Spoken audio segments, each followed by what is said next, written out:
Good evening, ladies and gentlemen. Today's episode is going to be brought to you by Hoot Hoot. Hoot Hoot!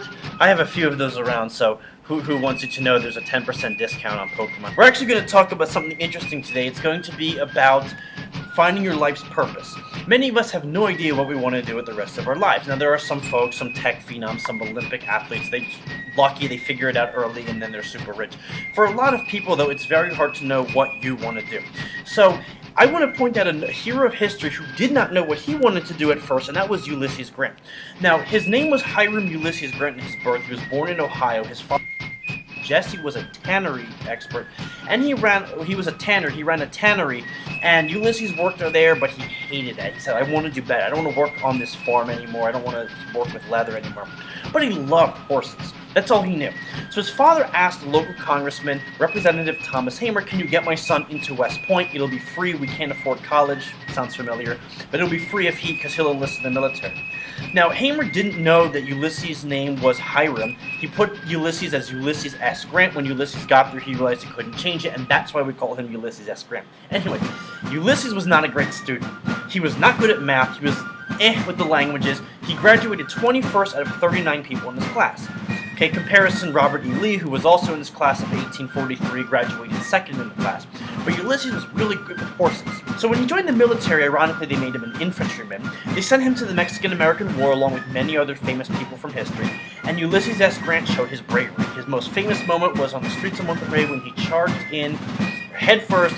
He threw sniper fire through the cobblestone streets of the city because he was trying to help cut off the supply route the Mexican army was using to keep the city from being taken by the Americans. But after the war, things didn't go well for Ulysses. Ulysses tried to be a businessman. He failed 3 times, so it was not his thing. He got moved around from base to base, including out west. He hated it. He drank heavily. He was miserable. But he still didn't know what he wanted to do. And now he was a married man with kids. But when the Civil War came, Ulysses was asked to step up and lead. And boy, did he lead. Ulysses ended up becoming from a mid-ranking officer until he was put in charge of the entire Union Army by Abraham Lincoln. And Ulysses won battles. He won at Shiloh. He won at Vicksburg. He won at Chickamauga.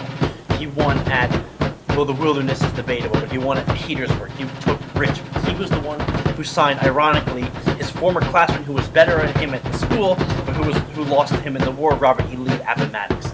And so Ulysses Grant may not have known what he wanted to do for his life. He may have thought he would be a businessman, but he ended up just finding his life's calling, and he was a soldier. That's what he was good at. And then it was natural when he became president. By the way, he did not originally want to be president. He was essentially drafted into it by people who were desperate to find somebody to replace Andrew Johnson. Ulysses Grant stepped up to the plate, and he became president. He did it out of love of service for his country. So the thing to take away from here is when you're struggling to find what matters to you in your life, when you're struggling with what's going on in your purpose, remember, you are not the only one. And sometimes things just happen to you. But the question is, when those things happen to you, will you be ready to answer the call? Alright guys, thanks so much for watching this. Please don't forget to subscribe to the channel. We really need more subscribers. One's not enough. We also want you to follow us on Twitter and on Facebook and on Instagram if you have it. We would definitely appreciate it.